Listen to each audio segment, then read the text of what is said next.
Humanap ka ng bago para makalimutan mong babaeng yun. Chang, hindi po yun ganun kadali. Ay, nako. Pero niloko ka niya.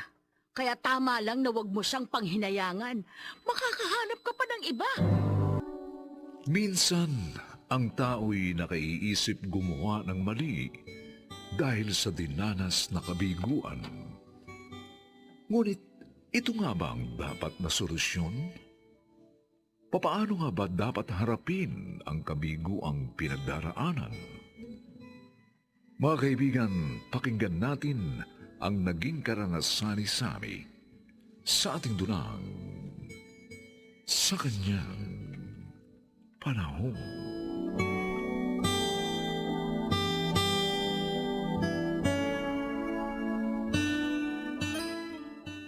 Hindi ka muna mag-overtime, Sammy?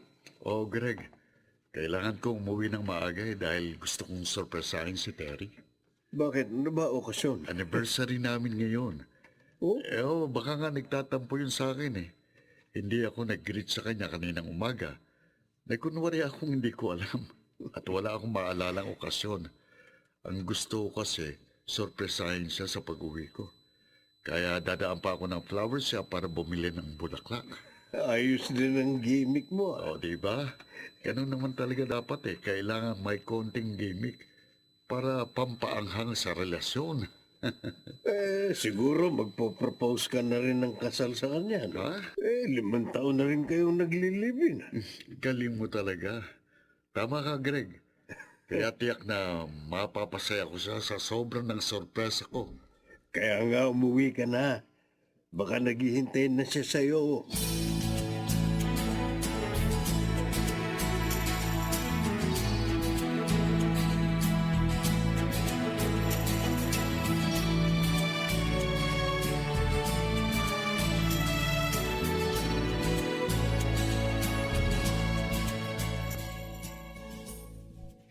Sir, flowers po. Oo, Neng. 1 dozen ng pink roses. I-arrange mo ng maganda para kay Mrs. Ay, ang sweet naman ni Sir. Sige po, pakiantay na lang po, Sir. Okay, thank you. Ay, favorite ni Terry Rosas. Kaya tiyak na magugustuhan niya. Baka matulala siya kapag nakita niya na may dala akong rosas. At maiyak pa yun. Sabay yakap sa akin kapag nag-propose ako ng kasal sa kanya.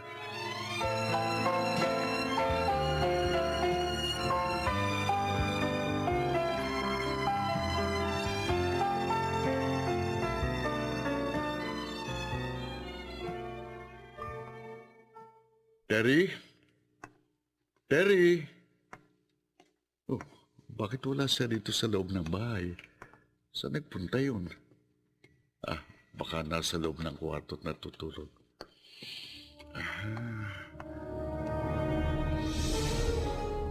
Oh, wala rin dito sa kwarto si Terry. Wala naman siyang sinabi sa akin na aalis siya o pupuntahan. Ba, ano ito? Sulat? May sulat sa ibabaw ng kama? Teka, ito. Ba, mahaba naman to. Babasahin ko. Sammy? Habang binabasa mo ang sulat na ito, malayo na ako, Sammy. Patawarin mo sana ako kung nagdesisyon akong tapusin ang 5 taong relasyon natin. Naging mabuti kang partner sa akin. Kaya lang, nasumpungan ko na lang ang sarili ko na wala nang pagmamahal sa'yo. Siguro dahil natagpuan ko na ang totoo kong sarili. Sammy, patawad, pero iba na ang mahal ko. Hindi pala lalaki ang totoong magpapaligaya sa akin, kundi isa ring babae. Tomboy ako. Sorry. Patawarin mo sana ako. Huwag mo na akong hanapin.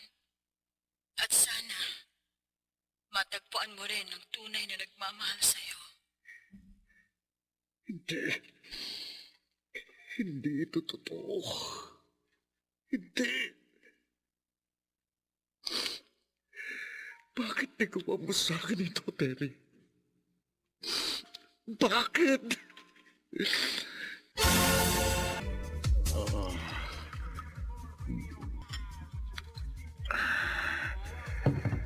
Ang sakit-sakit, paring Greg. Iniwan ako sa ere ni Terry.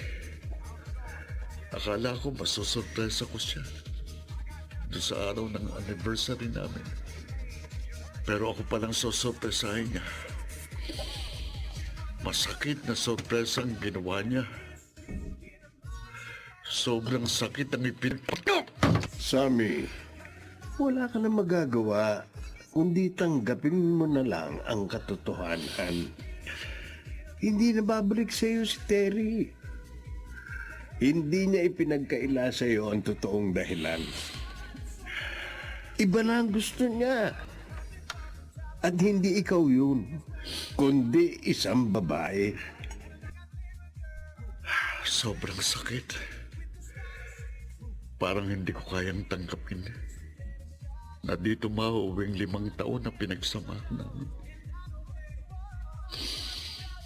Hindi ko alam kung paano ko ngayon magsisimula. Mahal na mahal ko siya.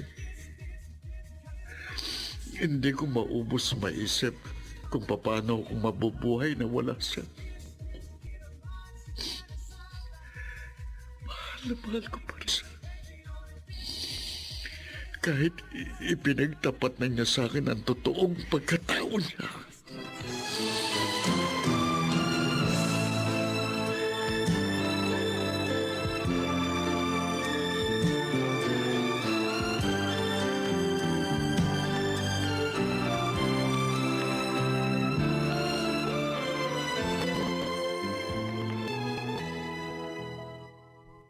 Humanap ka ng bago para makalimutan mo babaeng yun. Chang, hindi po yun ganun kadali. Pero niloko ka niya. Kaya tama lang na wag mo siyang panghinayangan. Makakahanap ka pa ng iba. Hindi ko alam kung makakaya ko pang mabuhay na wala siya. Huwag kang magsalita ng ganyan, Sammy. Hindi kawalan sa'yo ang isang katulad niya. Niloko ka niya. Hindi siya nagpakatotoo sa'yo.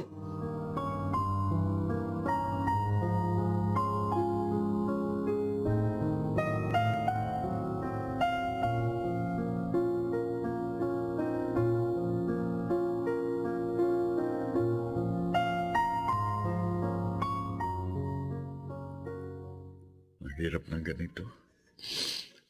Pagkagaling ko sa trabaho, nag-iisa na naman ako dito sa bahay.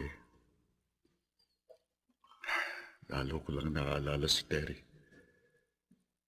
Ang bawat sulok ng bahay na ito, naroon ang mga alaala niya. Kapag tumitingin ako sa kama, nakikita ko na nakahiga siya. Kapag nasa kusina, parang nakikita ko na ipinagtitimpla niya ako ng kape. Paano ko ba siya makakalimutan? Kung bawat lugar sa bahay na ito, naritong alaala niya. Terry, bakit isang katulad mo pang minahal ko?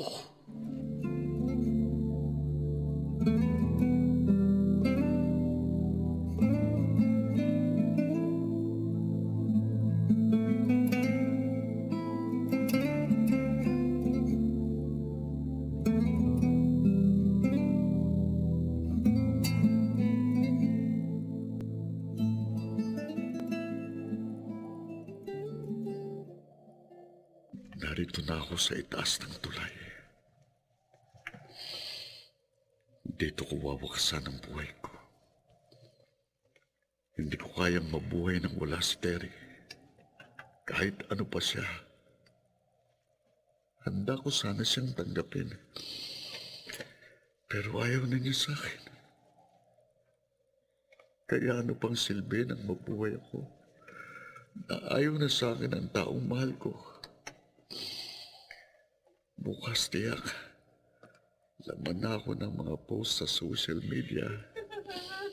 Ah, ba, may, may babaeng umiiyak. May iba pang tao na narito din sa may tulay. Ayun siya, oh. Mga 5 dipa mula dito sa kinaroroonan ko. Ba, parang may masama siyang gagawin, ah. Umakit siya sa gilid ng tulay. Magpapakamatay siya. Miss, wag! Wag mong ituloy yan. Wag! Huwag mo makialam. Hindi. Bitiwan mo ako. Ano Masa- ba? mali ang gagawin Bakit mo mo eh. ba ako pinipigilan? Pabayaan mo ako. Gusto ko na mamatay. Miss- Gusto ko na mamatay. Wag, miss. Mapag-uusapan natin kung ano man ang problema mo. Wala ka na magagawa para ayusin ang problema ko. Hindi. Bitiwan mo na Hindi, ako. hindi. Para matapos na lahat. Hindi ko na kayang mabuhay. Miss- Gusto ko na mamatay. Bitiwan Hindi. mo ako Hindi sa kita bibitiwan. amin. Hindi. Hindi ko hayaang may mangyari sa'yo.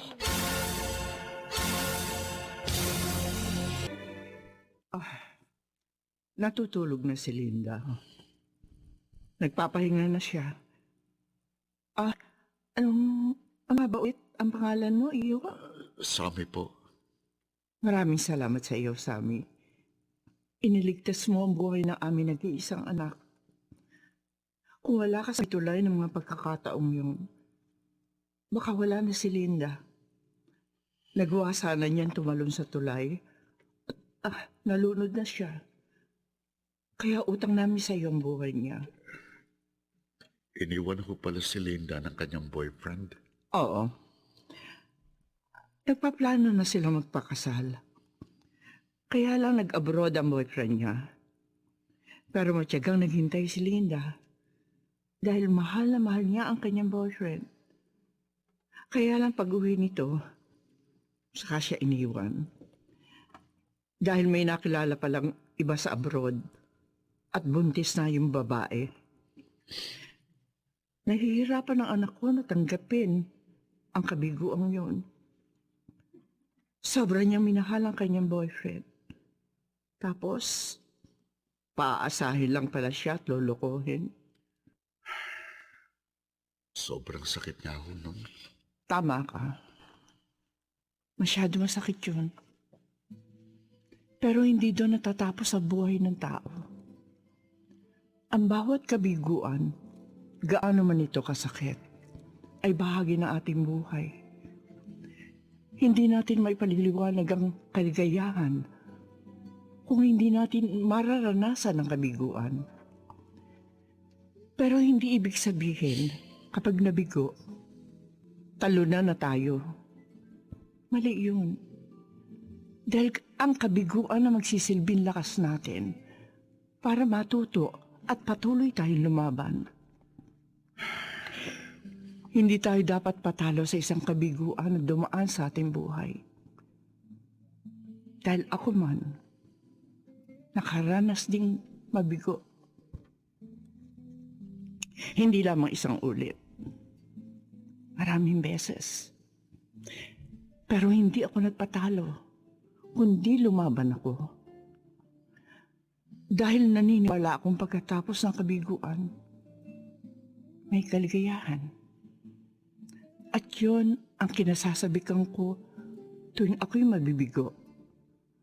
At kung papaano ako lalong patatatagin.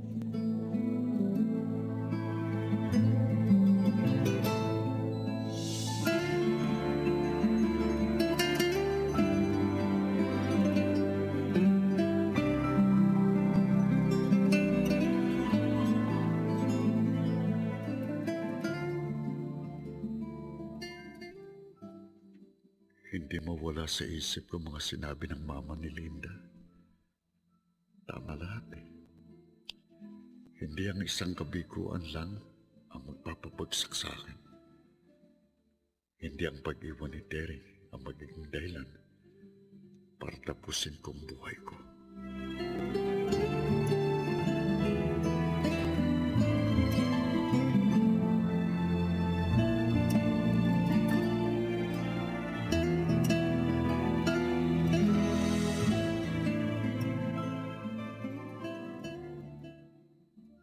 Kaya naman pala ibang-iba ang itsura mo ngayon, tol. Ha? Naka-move on ka na. Natanggap mo na ang ginawa ni Terry. Oo, Greg. At masaya ako ngayon dahil yon kay Linda. Oh, Oo, girlfriend ko na siya. yung babaeng iniligtas mo. Oo, kami na ni Linda. Siya ang nagpapasaya sa akin ngayon. Masaya rin ako para sa iyo, Sammy. Dahil nakakangiti ka na. Hindi gaya ng dati.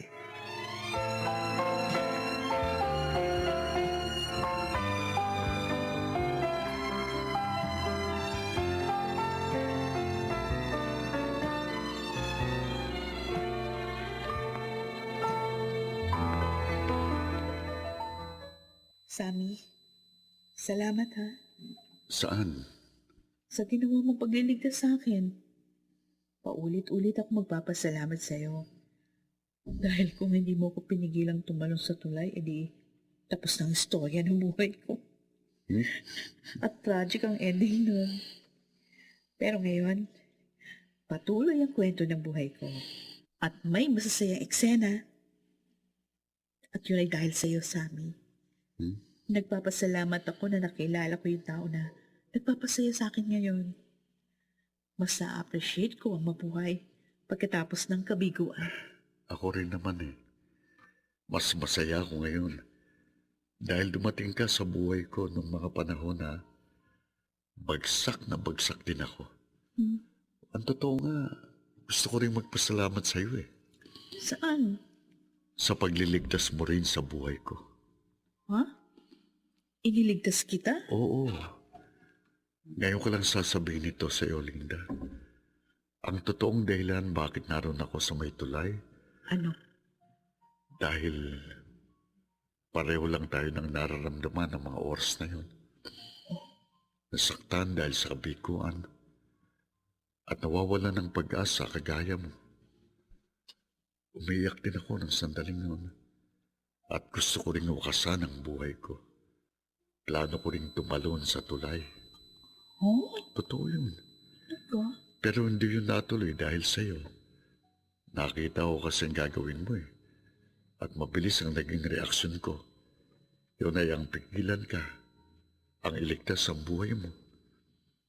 Kaya nawala na sa isip ko yung plano ko. Talaga? Totoo ba yung sinasabi mo? Oo. Pero yon ang pinakamahalagang nangyari na iniligtas kita. At iniligtas mo din ako nang hindi mo alam. Siguro pinag-adya ng tadhana magtagpo ang landas natin. Dahil mas maganda ang planong kapalaran sa ating dalawa. Tama. Tama ka, Sammy. At ito na nga yun. Ang maging tayo. Ang magmahalan at maging masaya. Kaya nga tama ang mga sinabi sa akin ng mama mo eh. Bahagi ng kapalaran ng bawat tao ang kabiguan para maintindihan natin ang kaligayahan. Kaya kung iniwan man tayo ng taong minahal natin, meron pang darating na mas nakahigit sa kanila. At nangyari yun sa atin dahil dumating ka sa buhay ko. At mahal na mahal kita. Mahal na mahal din kita. Alam kong ikaw ang bigay sa akin ng may kapal.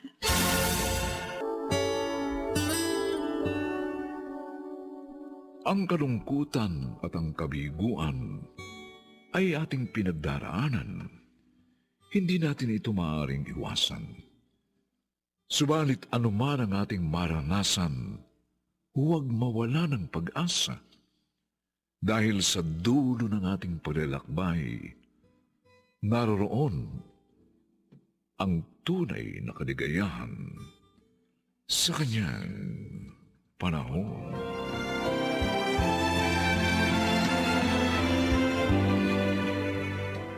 Mga nagsiganap, Rosana Villegas, Lionel Benjamin, Susan Robles, Wendy Villacorta, Bobby Cruz, Ed Montilla, at si Phil Cruz sa papel na Sammy.